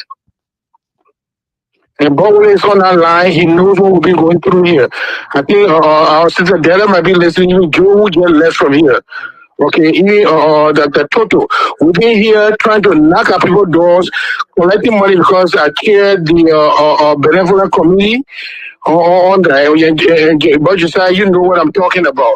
Trying to help in our own weak way to save lives of our ailing pastors and even some of the church members. We can't have people in the background there, going out there to solicit and they're having fun. We will hope that the appropriate authorities will really investigate this kind of thing. Yes, whoever is responsible can get it out there beyond bars, ask your God for forgiveness, but you will have to serve your term. And when you come out, we can discuss, then we can come and pray with you and ask God also to forgive you. We can do that, but you have to serve your term. So thank you very much, but let's not get into it yet. Let's wait that whether investigation will not go on. But let me end with this. For those who are seeking, getting to be seeking and storming now, I can tell you this. There's more to come out that you don't even know about yet. I'm not speaking for any document. No, I don't have any document in my possession. But this is a country. I mean, we all know we are intelligent people. There's not, you cannot convince me. I'm yet, I stand to be corrected. There's nobody from that office will convince me that these two brothers, even though one of them, Michelle said like a lady, but I'm not even going to go there, will convince that these two guys will walk to a bank and just sign up for those amounts. Like, watch that for the data you just put on May 17th, if I'm not mistaken. The two withdrawals on May 17th. Not the teller even ask a question, whether it must be that those transactions were signed by somebody bigger than those guys. I don't have any proof of that. I said to be corrected, but two guys cannot carry on the kind of operation. So if this will mean that we'll go back further, we have to have forensic auditing. And then there's a criminal thing. It's going to be more than just an audit. And whoever is connected to be brought to justice, be sued. And if we find out that the money was drawn and with the kind of salary you guys were making, and not even able to make that to have the kind of property we're going to go able with me to seize property of people. Because if the church cannot do that, we cannot go after the government. Sorry. Right. So thank you guys very much, and thank you for the opportunity. Bye. Thank you very much, Reverend. Thank you. Thank you so much, Reverend. If the church cannot do that, we cannot go after government. What a way to end. That's, I mean, quoting the pastor right there. Because, like Willie said, you can't take the coal from your eye. How will you be telling the government to take us from there? It's not possible. Right. Reverend just nailed it, and that's the point. And even with our novice, understanding of financial, we have another call, please. Sorry to interrupt. Okay, we have a caller. Yeah, go ahead. Your name, please, and make your comment. Yeah. Oh, sorry, I have to put it on speaker. Sorry. Go ahead. Sorry. Yeah, this is George Soto from Pittsburgh. Oh, Brother Toto. Yeah, go ahead. Hey, Dr. Soto. Yeah. Let me greet the gentleman in studio. This is a breaking news for everybody, most especially some of the names that involved, we know some of them personally. Like, for me personally, I would know about the investigation. I know some of the names that involved, And the one concern that I have, it could be a question for everyone, or maybe some of you guys should know the answer. Before going to convention or the convention, what are the process of financial reporting? Or even put the auditing or the verification code house was happened by the bishop. Right. Or when financial report go to the convention, when they discuss the financial report, what happened at the convention? Do they come back, they verify, they see the report, and they accepted by the convention? These are things that we need to try to further to I need to do or go work on that aspect to know some of the process, because as you can all see, the report that came out today, like everybody there say whether that two person committed a crime or not, that some maybe so here behind it, they have something in financial management called open transaction or open transparency in financial management, where group of people sit behind the scene. You can't see them, but they carry on some bad operation. Maybe that why we're happy with the two guys, that avoid the process. But again, looking connection, be very careful on your side too. How you display or carry on the information out. Like that being said, that we carry emotion or neutral connection, how certain things their mind also to their mail they want to go against or go after certain people too. So just a word of caution also too. Thank you. Yeah, that's right. You are right about that. And in fact, it's good you brought about review of the financial document, the financial reports before the convention and during the convention. Because Jerry, Willie, each time reports are made at the convention, there are special committees set up to review the report and come back and update the convention on those reports. And financial reports can be involved, but I don't know the extent to which they can delve into financial matters. But here's the thing. I want to take the cue from Joe Roberts. In any given financial architecture, there has to be a reporting responsibility. there has to be a reporting responsibility. The accounting has to report. The books have to be balanced for periods. Some people can do it quarterly. Some people do it monthly.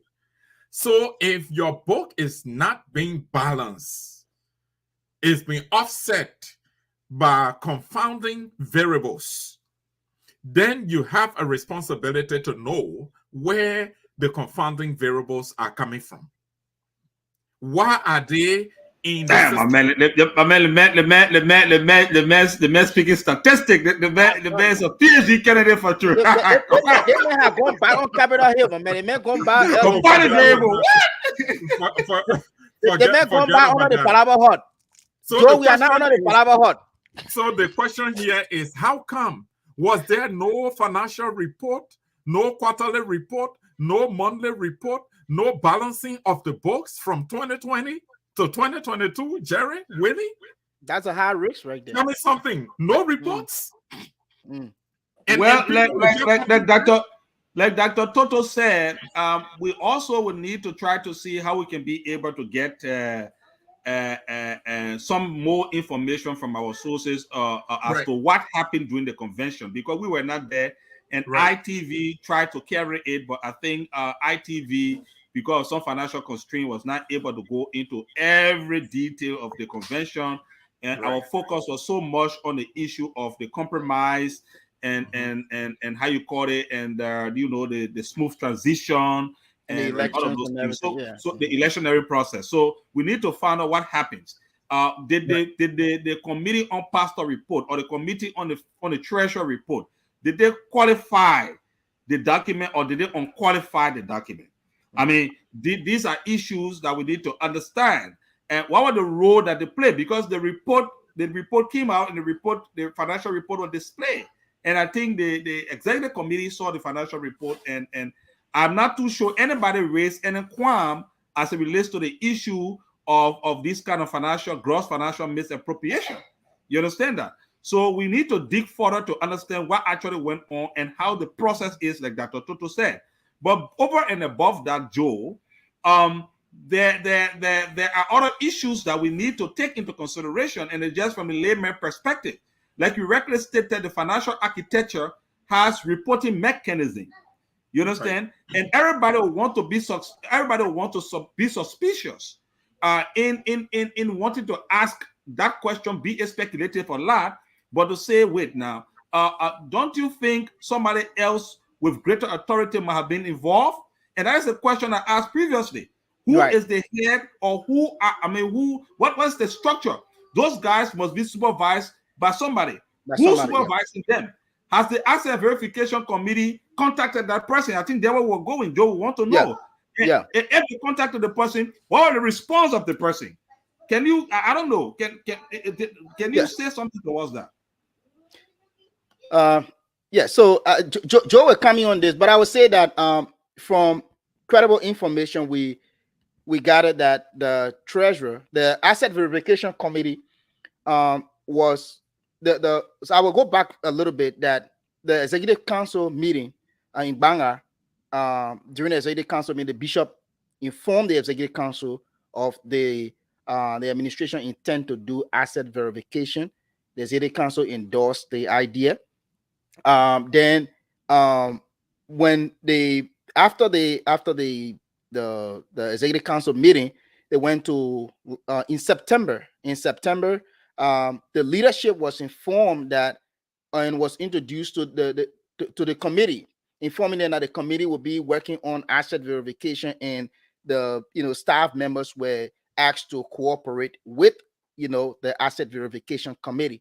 So then later on, the asset verification committee sent out a formal communication stating that they are they are like about to start the process, and they were going into the asset verification process, and we gathered that the treasurer was contacted, and once the treasurer was contacted, the treasurer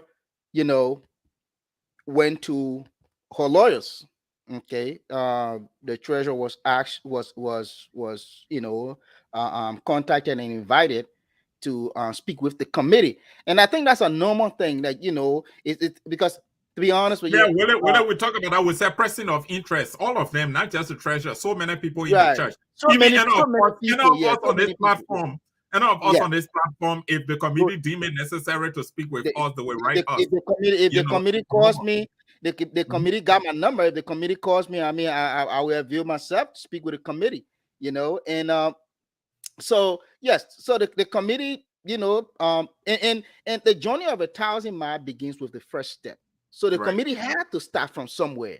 So the right. committee actually started with the treasurer, and the treasurer was contacted. So that's just to respond to brother the ambassador's concern that the treasurer was contacted. And what happened next? I think Joe, you can come in on that as well, and we also have documentation on that.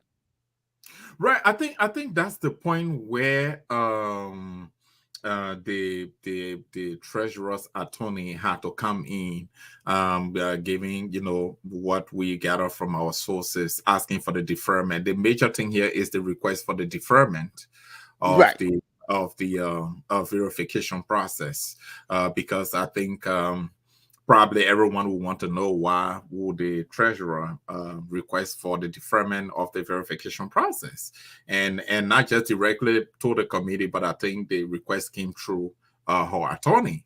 Right. uh, yeah, yeah, But so basically that's it, and that way leave room for many questions.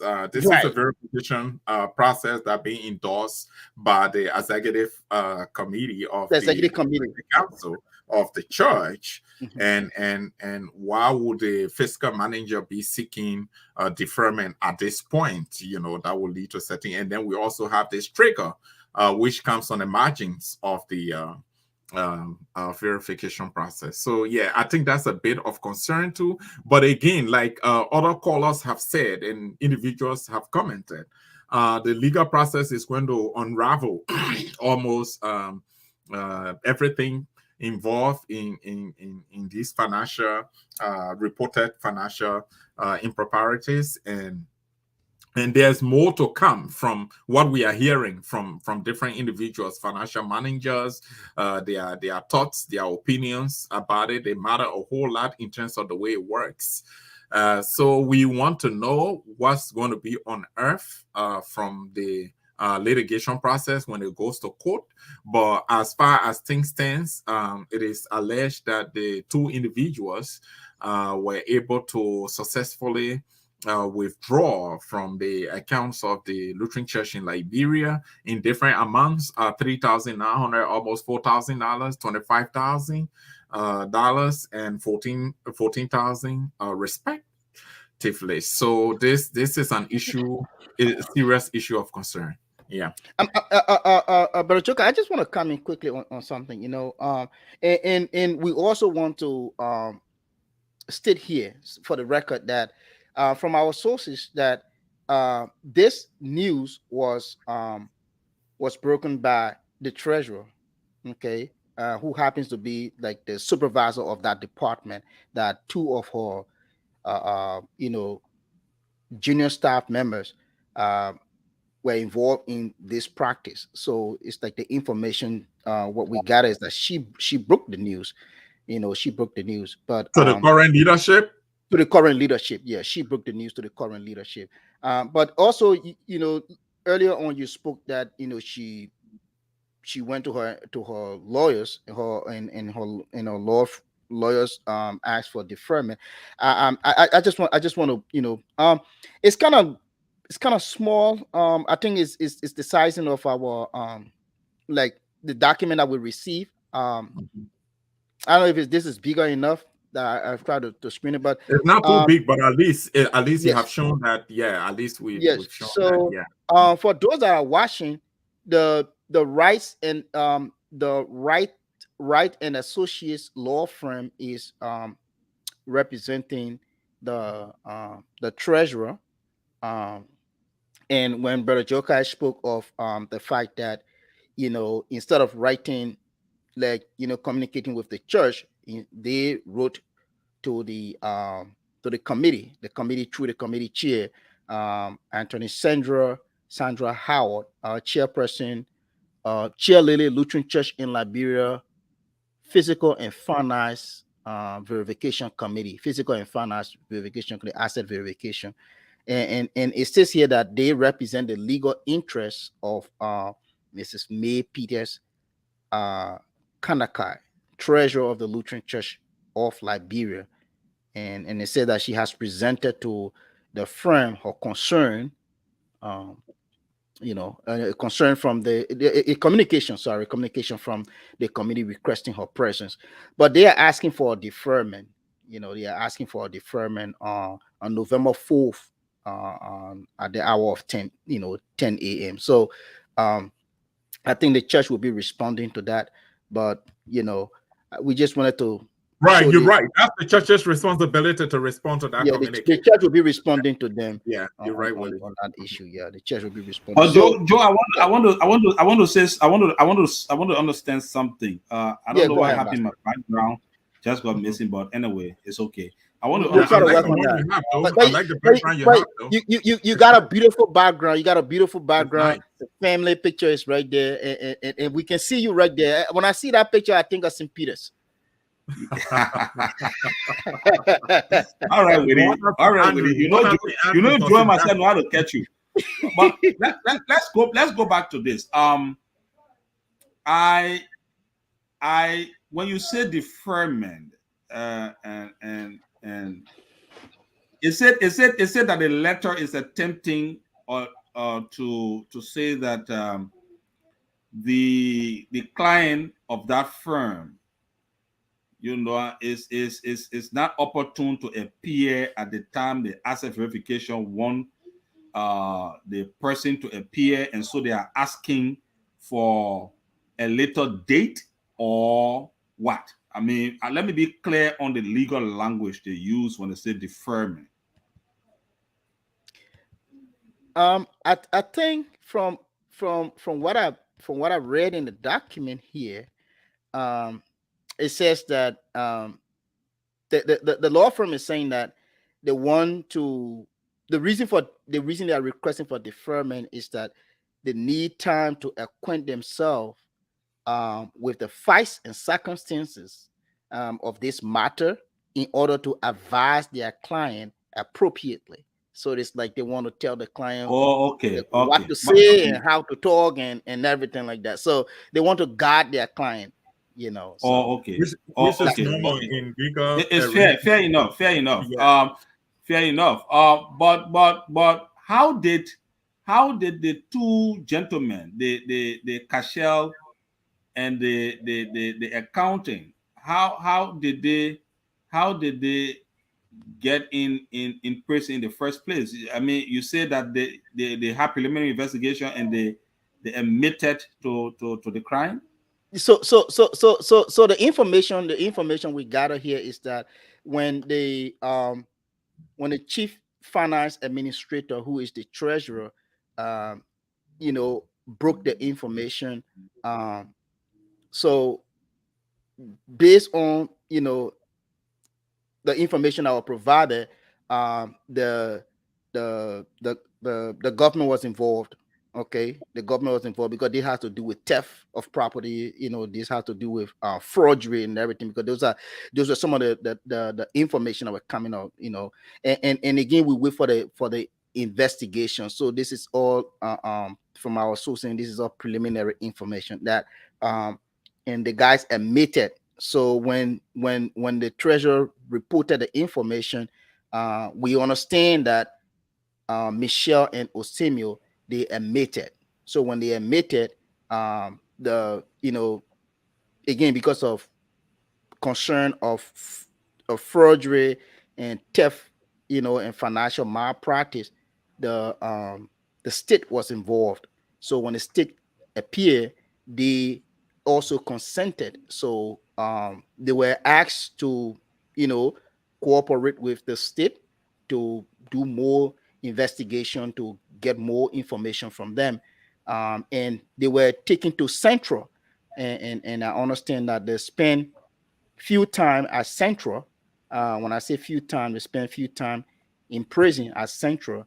But again, like we said on set, that they had a lawyer to build them out. So currently, Michelle All and right, Samuel, they all are right. But out. then you got to treat like cases alike, that the lawyer will say, and treat different cases differently.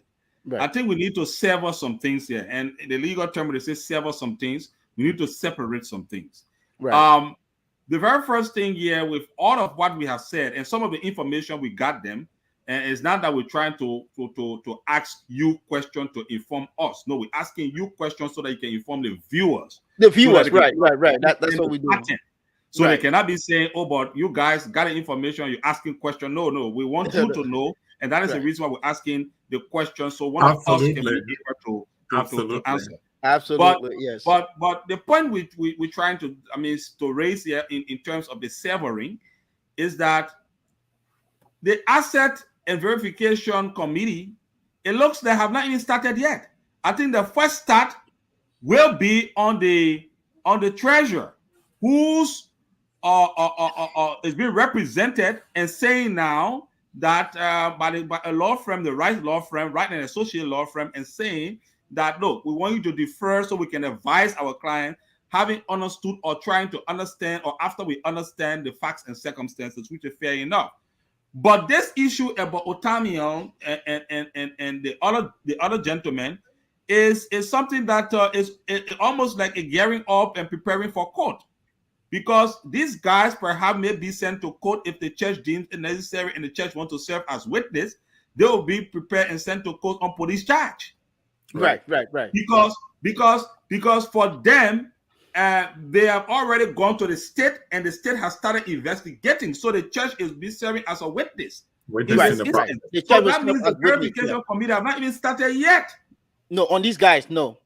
No, the verification committee has not started on these guys. The verification committee will, in fact, even take on this identical issue, you understand, based on the preliminary report that will come from the police, Right. to help guide them in questioning the treasurer, who, quote unquote, or not even quote unquote, as per the architecture of the financial management of the church, who is the supervisor of these two gentlemen who are now in the possession of the state. Right. Correct.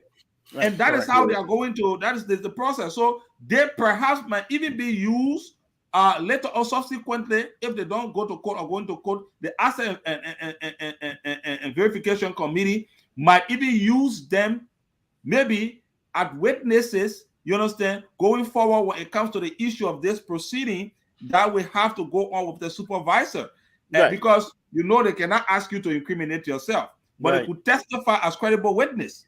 If Right. they so choose to From the look testify, of things, they could do that. Ambassador, from the look of things, they will definitely become persons of interest because they are now connected to issues with accounts of the church and books that are going to be possibly reviewed by the verification committee.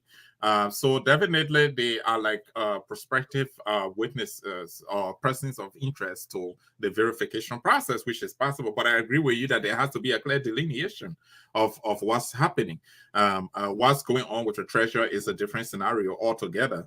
And what's going on with the two guys is now with the state. So we have to delineate those two because the two guys are currently faced with issues that the state is involved with in terms of investigating. So if they will have to come back again to serve as persons of interest and to be interviewed by the committee, that's the second aspect that they will be involved, that they will be involved with. So I just wanted us to delineate what's going on with the treasurer, because for the treasurer, that's a response to the committee request. Committee, We intend to interview you. We intend to review the books, the financial records of the church, and that cannot be done in isolation of the fiscal manager of the church, which is fair enough. And if she responds through her or attorney, which is also possible, is all right, and that has to happen. But the question here is that this is coming on the margins of the start of the verification process, and also requesting deferment should be a concern also for all Lutherans, because that's a crucial point of the verification exercise: how the books have been kept, how the books have been managed over the years. People want to know. If you're talking about leases, across the country, you are talking about the financial records of the church. If you're talking about properties like farms, like projects, you are talking about the financial records of the church. So I think the verification committee wants to put premium on reviewing the books, reviewing the records, and then making sure that they are tied into what exists on the ground. Exactly. Okay. So Dr. Allison, that's Reverend Allison, is concerned. What source did the platform get these documents from? That's a good question. Reverend, we are a platform, and we have sources all over the place. We can use our source, and on the basis of anonymity, also we can get our records from individuals and organizations. So, Bijo, I want to. So I'm thinking on something. So does it mean like a lot of the lawyers now? I know lawyers do. They got some work to do and every. But it means that we're gonna have too many. We're gonna have lawyers getting too many contracts in Liberia now, because I had to getting ready to take a lawyer. If the committee want to ask me some questions, I'll take a lawyer then. The issue of having legal representation is a good thing that people should try to do. If especially you don't understand the legal process and you don't want to represent yourself, you don't want to do it. You should have the right people, legal luminaries, who have the expertise to do it for you, especially if they are legal matters that you definitely want to be exonerated or you want to win, and you're not a legal person, Willie. No, Joe. Bijo, what I'm saying is, no. If the committee writes me and say, Willie, what's it, the own LCL? Yeah, I was on the own LCL project before, along with Sis Corpo Silly and Sis Lehman Jackson and Dorcas Johnson, okay, and Brother Dobberson, okay, and the late peace be unto his soul, the Reverend Welke Mengon. We work on that committee. It was like a stewardship committee. Okay, so I'm just thinking that if the committee is calling me, I would take a lawyer. I don't want to speak to the committee directly. It's up to you, Willie. You can decide to do that. Right. Anybody can do that. Like Joe said, everyone has the right to a lawyer. Right. And everyone has the right to due process. Right. Due process that a lawyer will always say is for you to have your day to be represented in court. You understand? So that you can be able to face your accuser and so that you can be heard. That is the whole doctrine of due process. And what we would like to say is that if the committee would like to know something from you, and if the issue is critical that you think you want to have an advisory opinion of a lawyer before being represented, there's nothing wrong with that. I don't think the committee will want to hold you and or fault you for that. But as it is, I think the treasurer herself, being a lawyer, will understand, number one, she could, but it's always advisable for a lawyer not to represent themselves, to get another lawyer to represent them. And the treasurer will also know for the way that the matter borders around serious crimes, and therefore she will want to get the best legal advice so that she cannot incriminate herself during the time of the questioning. But like I said, the verification committee also could use the two gentlemen that are now before the state as credible witnesses, and it can be brought before the committee to testify on some of the issues that the treasurer will state. You understand? There they can testify, because there could be a possibility that after the committee's finding, some people want to object and some people want to proceed further. And at least the committee then will be able to show, number one, that due process was accorded all of those people in court, and number two, that the committee will want to show that these people were given the time to explain, and the committee will also want to parade witnesses that testify during their own verification process through the legal system or the criminal justice highway. So these are issues that will follow, like Dr. Toto said. I think what we need to do is to try to see how we can be able to continue to follow the process, because there's some breaking news, and we want to follow the process, and our viewers can rest assured that we'll continue to give them if you say play-by-play description of everything that goes on. And unfortunately, sorry, Dr. Eric Murray Allison, we need our sources for more information. Protect our sources. Disclose them. We got to protect them, and it's part of the ethics of journalism. We got to protect our sources, and I don't think anybody can force us or juke the fingers in our throat to vomit our sources. No, because we need more information. But Reverend Addison, that's a very good question. Who are they? But rest assured that the platform is very credible, and everything we do, we try to secure the facts beyond emotion, because we know fully well that it is all geared towards promoting the interests of the church. Not even the leadership of the church, not even the current bishop, but the church. They want to encourage other potential bishops that after Bishop Palmo's leadership, we hope that it will also follow saying Bishop Palmo has shown the way. Let them also form a committee to verify the assets and all of the books. Transparency and accountability is what we need in our church. If our church should be reformed, if our church should be the moral conscience of society, and if we want for Martin Luther to say something about us good today, this is something we need to do. What will Martin Luther have said today if he have heard this identical or hearing this identical situation going on in the church? It's killing our church and it's killing the society. And this is what we will want to caution everyone to take this seriously, and we'll follow this process. And we can rest assured that if this leadership, current leadership, would not follow the recommendation of the Asset Verification Committee, we as the Lutheran Connection will make sure that we are going to follow up. And the bishop, the Lutheran Connection will ensure that the bishop follows the recommendation from this committee that will be set up. We are not sweeping anything under the carpet. Well, you got a comment from the Lord Bishop. Oh, really? The bishop? I wanted to. I already talking about the bishop. Yeah, but bishop is good. Please screen the message. Hold on 1 second before I screen it. Hold on 1 second. Let me change the team right here. I will be screening that shortly. Yeah, but then let me continue also to say that bishop, I was already stating that we hope that the recommendation from the committee thereof should be implemented judiciously by your leadership. And there is no sugarcoating, there is no hiding under the carpet, our Lord Bishop.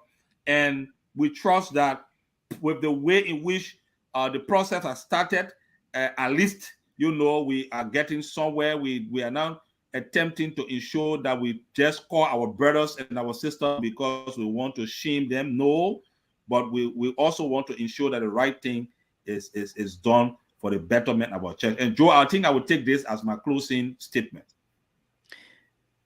And I would just follow. I will follow right here saying that I will start with the bishop profile picture. I think it's kind of it's a promotional piece.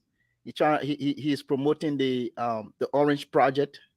So Bishop, you will be giving us something little for promotion here.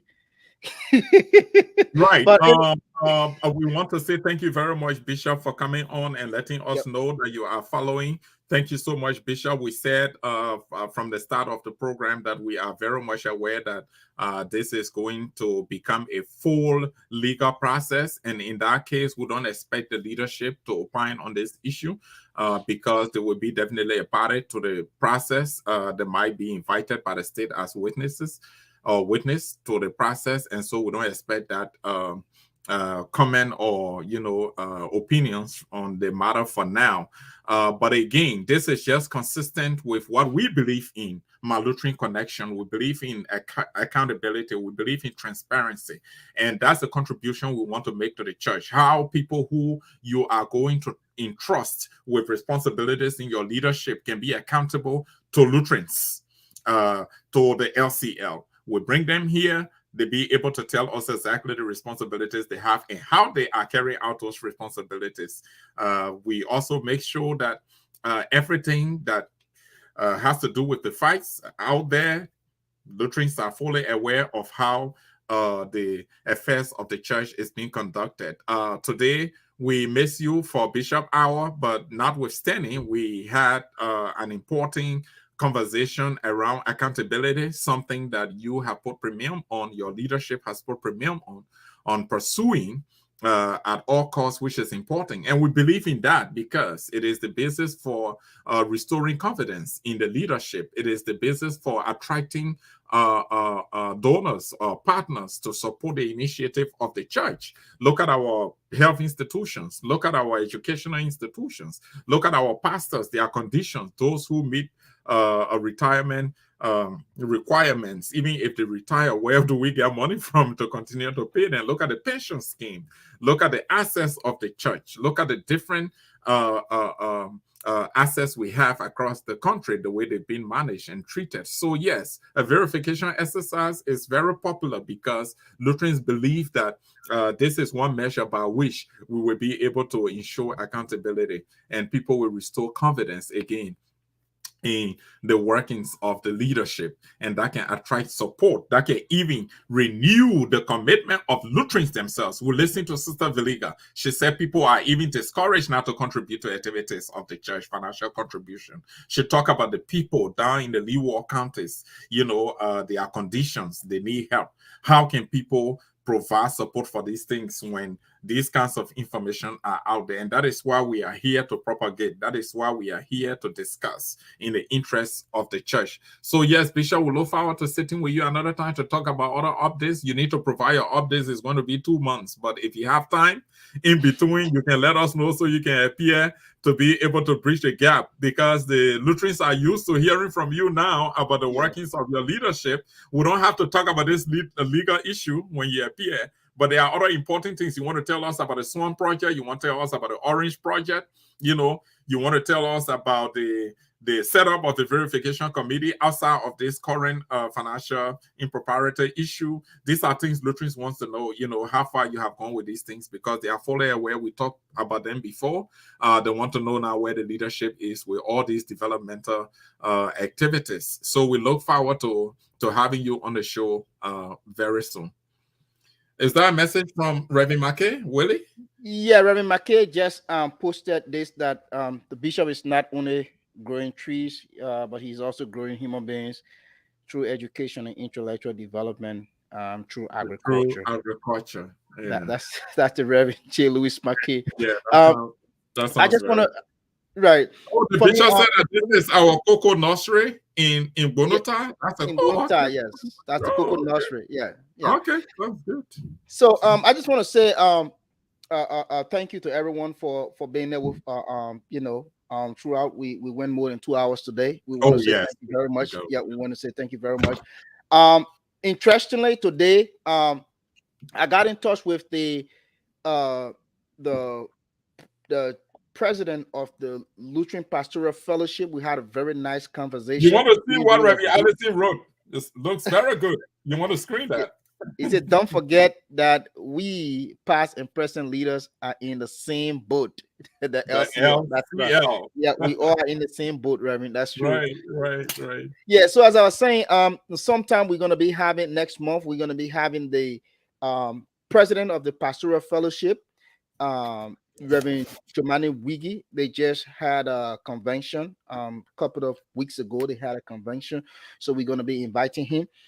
We hope to have the youth that will be coming in November, and we are also going to be having the legal team, our legal, the church will be, will be doing a constitution reviews. So we are going to be having the legal team here in November. And also November is our anniversary month. So November, we're going to be 1 year in November. So we are planning something for, we're planning something for November as well.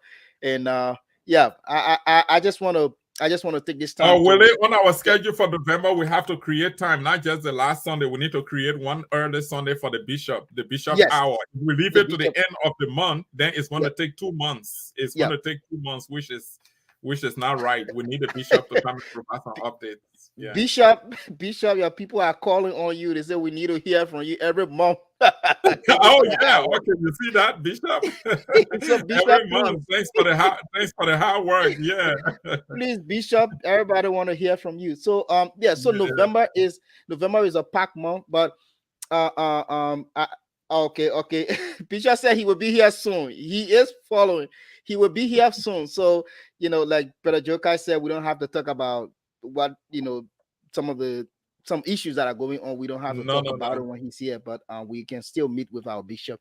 So I want to thank everyone for all of the anniversary wishes and everything. My wife and I, we are so grateful to God. I want to thank God for our church. This is one thing I'm so passionate about. This church, the church we got together through our church. Back then in 2004, we got together, and we've been together since then. So we want to thank our church, the church, the LYF. Want to thank the Oh, look, Bishop, don't waste time. He says second Sunday he will be here. So every other thing that we have to do. You got it. Second Sunday, Bishop is coming. We're prepared for that. Yeah. You know what, Bishop? I will say this quickly, right? The Bible says, "Ask and you will receive." She asked, and she got it. The bishop responded right away. Yes. So, very responsive. Folks, we're being here. Willie, we're being here 2 hours, 11 minutes. I know, 2 hours here. So we want to thank everybody. I mean, on Sunday, we don't want to leave, but we just have to leave. But we want to say thank you all so much. Ambassador, God bless you and the family there. Our dear brother in Dansbury, Connecticut, God bless you. And God bless all of our viewers. God bless our bishop as well. Brother Abel Lowell, we wish you, he's recovering. Speedy recovery to come back very soon. And also, our Reverend, the only Reverend on set, we want to say thank you very, very much. So until next Sunday, this has been another edition of My Lutheran Connection. We want to say thank you and God bless you.